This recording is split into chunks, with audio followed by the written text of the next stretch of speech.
an option for these drivers, and it's a long way around should you run out. However, I'm sure the teams have it figured well, and we'll get updates on the 2 leaders after this restart. Here they come. White line, start of the restart zone, and Bell is on it. McDowell right with them. And how will they fan out as they come to the top of the hill?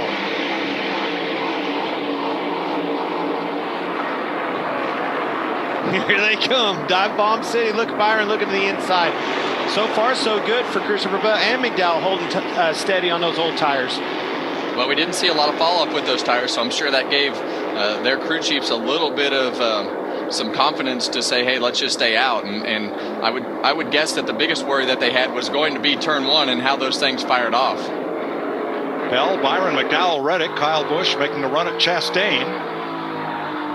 Chastain right up behind Gibbs. There they are side by side right behind those 2 Chevys for 6th. See more dirt chunking out of that turn 8, Kevin. Yeah, it's going to continue to chunk all day, and the longer that you go, the bigger that ditch will get on the inside of there, and then it'll just start dragging the floor pan. Well, let's get an update on Christopher Bell, Michael McDowell. Let's start with Regan. Michael McDowell obviously staying out right there, going to try and do what he can on these older tires right now. Crew Chief Travis Peterson scratching his head a little bit earlier today on what strategy he wanted to employ, but as they got the track position, that made it easier for him to stay out. He did tell his driver that they would stay out until lap 21. They want to come in on 21 to play it a little conservative, make sure they don't run out. Jamie? And an update on Christopher Bell, our leader. I just asked Adam Stevens about the fuel switch, and all teams do something different, but Adam said we do have a fuel pressure switch. We had to hit it already because we had that pickup problem earlier. Now, as far as the tires go, you guys were spot on. His tire wear was good. Christopher was a little nervous about the idea of staying out, but he said, I don't want to get spun, but I think we're good enough to stay ahead of him.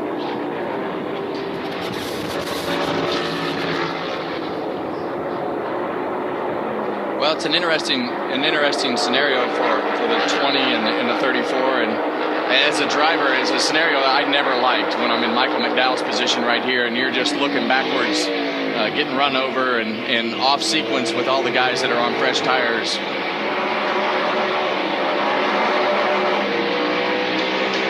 Larry Mack. All right, let's follow up on what Regan was saying. He's talking about Travis Peterson, the 34 car, and Michael McDowell. They want to come at lap 21.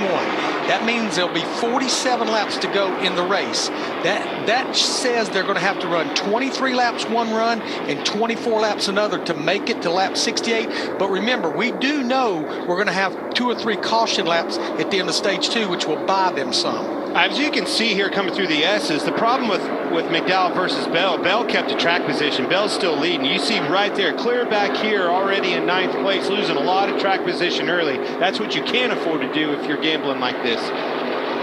Well, and Michael McDowell's car was probably a 10th to 15th place car before he pitted.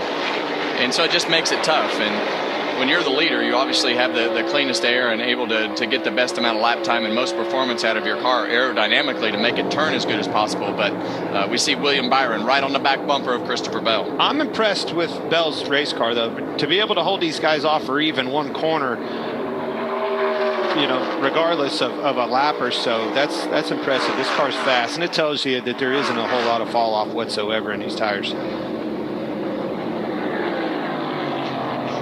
Byron and Bell top the list for Xfinity fastest lap. Well, this will be, as you see William Byron go to the inside of Christopher Bell, and I was getting ready to say this will be the toughest section for Christopher Bell to kind of manage those back tires and the wheel spin compared to those new tires of William Byron and the guys behind him. So everyone has made one pit stop except Christopher Bell in the 20 and Michael McDowell's 34.